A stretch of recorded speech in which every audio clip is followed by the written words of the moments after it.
Halo kaum intelektual sekalian. Wow, wow, wow. Ini mungkin video yang sangat-sangat berbahaya sekali. Video ini nggak cocok bagi warga Konoha yang terbiasa nonton film kartun Upin Ipin ya dan lain sebagainya. Jadi video ini tidak cocok bagi semua warga Konoha. Kenapa? Karena ini video yang sangat-sangat membutuhkan otak untuk berpikir. Jadi gini guys, tanpa kita sadari ya, agama itu mempengaruhi kemajuan suatu bangsa. Kenapa? Karena banyak keputusan kita sehari-hari berdasarkan agama. Cara makan, cara minum, pola pikir kita itu dipengaruhi oleh agama, guys. Tanpa kita sadari. Nah, yang jadi pertanyaan, apakah ini benar atau tidak? Benar. Apakah ini berlaku dengan yang ada di Konoha? Sangat berlaku. Jadi, kalau kita perhatikan di Konoha itu, ya, banyak keputusan kita tuh dipengaruhi oleh agama. Kita ambil contoh misalnya seperti berpikir kritis.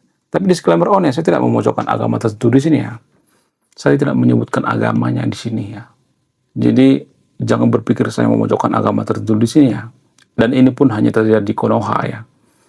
Jadi di Konoha itu ada tradisi dalam beragama. Yang saya masuk itu tradisi ya, bukan agamanya, tapi tradisi ya. Tradisi dengan agama itu dua hal yang berbeda. Tradisi beragama di Konoha itu tanpa kita sadari itu mengharamkan untuk berpikir kritis. Nah, yang jadi pertanyaan, kok bisa? Apa alasannya? Apakah ini ada hubungan dengan agama? Sangat. Jadi di Konoha itu berpikir kritis itu diharamkan, ya. Kalau kita berpikir kritis itu dianggap sesat gitu ya. Dianggap masuk neraka, kelainan dan lain sebagainya.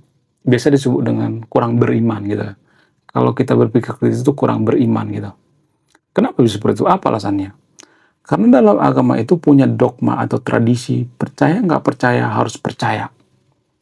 Dan yang mengatakan seperti ini bukan hanya saya, tapi seorang pemikir atau cendekia bernama Islah Barawi. Pak Islah Barawi mengatakan dalam agama itu ada dogma, percaya nggak percaya harus percaya. Nah, ini yang menghancurkan suatu negara, guys. Jadi kalau misalnya kita berpikir kritis, maka kita akan dimusuhi. Karena apa? Karena orang yang berpikir kritis itu biasanya mempertanyakan sesuatu. Contoh misalnya, kalau kita percaya bahwa bumi itu datar, ya cukup imani aja. Nggak usah pertanyakan gitu. Percaya nggak percaya harus percaya. Itu dogma daripada agama. Kalau misalnya mempertanyakan, oh bumi itu nggak datar kok, bulat kok, maka biasanya akan dicap sesat. Ya, kamu tuh sesat, kamu tuh kurang beriman, kamu itu kebanyakan bergaul dengan orang barat, kamu tuh kebanyakan nonton ya channel daripada Ray Konoha atau kaum intelektual gitu. Kamu sudah sesat, kamu harus diruqyah dan sebagainya. Jadi ada prinsip-prinsip semacam ini yang jarang kita sadari ya. Nah, yang jadi pertanyaan, kok bisa gitu ya? Kok bisa kita itu tidak menyadari ini? Apa alasannya? Karena dipengaruhi oleh agama. Ya, agama itu kan membentuk tradisi, pola pikir kita gitu. Sehingga kita tidak bisa berpikir kritis. Lah, apa hubungannya berpikir kritis dengan kemajuan suatu bangsa? Sangat berhubungan. Jadi kalau ada misalnya nih penemuan misalnya nih ya, penemuan kacamata misalnya. Siapa yang menemukan kacamata ini? Seseorang misalnya. Apakah seseorang itu berpikir atau tidak? Sangat berpikir. Kalau dia tidak berpikir, nggak mungkin dia menciptakan kacamata. Ya, seperti pesawat tempur misalnya. Kenapa pesawat tempur itu bisa diciptakan seperti B-2 Spirit? Karena ada orang berpikir kritis. Gimana cara menciptakan pesawat yang tidak bisa dideteksi oleh radar? Gimana cara menciptakan pesawat siluman yang tidak bisa dilihat oleh radar gitu, sehingga bisa membombardir daerah musuh, bisa membombardir Iran misalnya contohnya. Amerika menciptakan B-2 Spirit untuk membombardir Iran misalnya. Dari mana B-2 Spirit itu muncul? Dari pemikiran-pemikiran yang rasional dan kritis. Kalau dari kecil kita sudah dipotong gitu ya, berpikir kritis kita, maka negara tidak akan maju, akan stuck di situ aja. karena kita sudah mengharamkan berpikir kritis. Nah, yang jadi pertanyaan, apakah ini dipengaruhi oleh agama? Sangat. Karena agama itu suka tidak suka mengharamkan berpikir kritis ya. Ya, pokoknya jangan banyak tanya, cukup imani saja. Percaya nggak percaya, harus percaya. Itu dari sudut pandang agama yang jarang kita sadari. Kemudian apalagi yang bikin kita bodoh gitu ya, faktor daripada tradisi dalam beragama. Menghafal. Jadi tradisi menghafal itu dipengaruhi oleh agama, guys. Kenapa warga Konoha suka menghafal? Karena dipengaruhi oleh agama. Jadi orang tua yang ada di Konoha itu sangat suka banget anaknya kalau menghafal kitab suci. Bahkan ya kalau hafal kitab suci itu bisa masuk tanpa tes ke UI ya. Bisa masuk tanpa tes ke universitas atau PTN negeri. Ini kan gak masuk akal. Cuman modal hafalan-hafalan doang gitu. Emang kalau kita hafal kitab suci, mau jadi apa gitu? Kalau misalnya mengatakan, oh itu biar tidak dipalsukan gitu. Kan zaman sekarang sudah canggih gitu, ada data gitu ya, ada penyimpanan gitu ya. Lagian yang menghafal itu, kenapa sampai puluhan ribu orang gitu? Buat apa coba? Buat pamer gitu, pamer hafalan gitu. Iya kan? Saya cuma bertanya ya, saya cuma bertanya sama yang tulis, saya tidak memberikan pernyataan ya. Ini dua hal yang berbeda ya, pertanyaan gitu. Kalau kita hafal kitab suci, emang ekonomi kita langsung naik gitu ya. Bayangkan kalau misalnya puluhan ribu orang ini jadi penemu misalnya, ya jadi ilmuwan di Konoha, betapa majunya negara kita ya kan? Ya nggak sih? Kalau misalnya mengatakan, oh dunia cuma sementara, kalau dunia cuma sementara itu kenapa ngemis-ngemis di pinggir jalan gitu ya? Minta dana untuk pembangunan rumah ibadah gitu. Kemudian minta donasi gitu, ngemis-ngemis minta donasi, bantu gajah dan lain sebagainya gitu. Yang kalau dunia ini cuma sementara, kenapa kita harus kerja gitu, iya kan? Jangan gitulah ya. Itu berpikiran yang tolol menurut saya pribadi ya. Kemudian selain itu ya, tanpa kita sadari, budaya hafalan ini yang mempengaruhi kita tidak maju gitu. Kita tuh stuck di menghafal, nggak naik level gitu, memahami, ya, kemudian menganalisis, ya belum lagi meng-create gitu ya, mengkritik ya, menciptakan gitu. Jadi bayangkan di level 1 juga kita sudah stuck gitu ya menghafal, apalagi level-level selanjutnya ya. Itu tanpa kita sadari ya.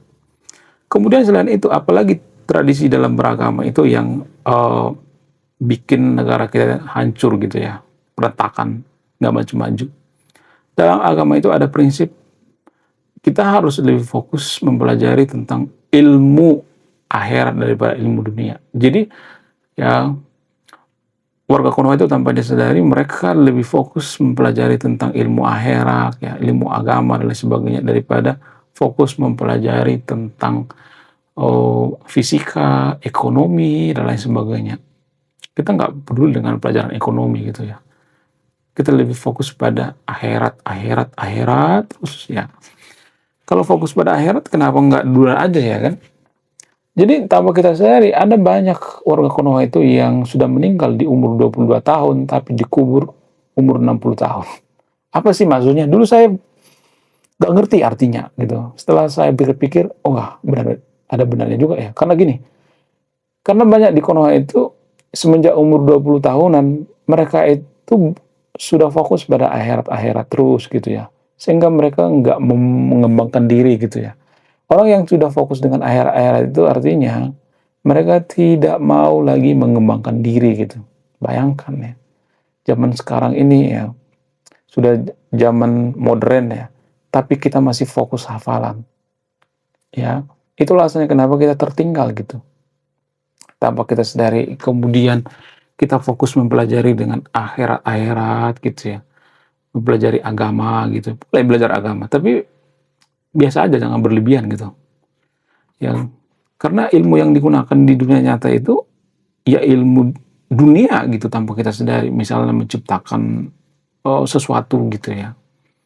Jadi tanpa kita sadari, pendidikan kita itu hanya melahirkan pengangguran, terutama ponpes yang ada di Konoha. Ponpes yang ada di Konoha itu menciptakan banyak pengangguran. Karena apa? Karena Mereka diciptakan jadi pemuka agama kan, tapi kan nggak semuanya lulusan pondok pesantren yang jutaan itu jadi pemuka agama kan, tanpa kita sadari. Jadi berat emang ya, perjuangan kita untuk jadi negara maju itu berat banget. Kita jadi negara maju cuma di bibir doang gitu.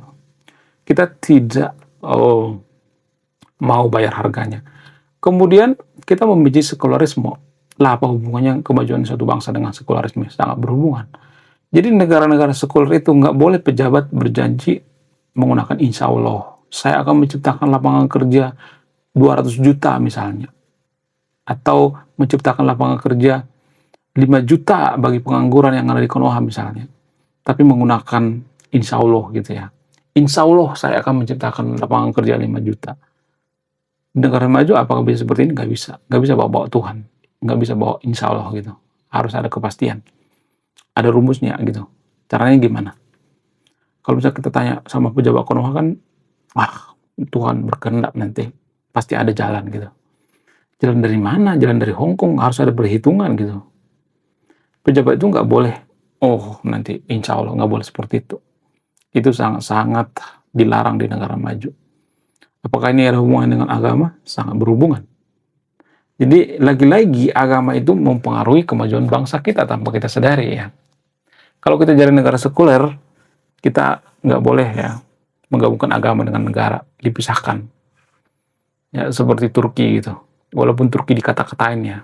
Di satu sisi mereka memuja Turki, di sisi lain mereka ngata-ngatain. Munafik tahu sebenarnya kita. Kita membenci sekularisme padahal 10 negara maju di dunia ini rata-rata sekuler. Kita jadi maju tapi membenci kemajuan itu sendiri. Munafik kan itu namanya. Sangat munafik. Menurut kalian gimana? Oke, sekian video ini. Terima kasih sudah menyimak. Saya kaum intelektual. Salam rasional.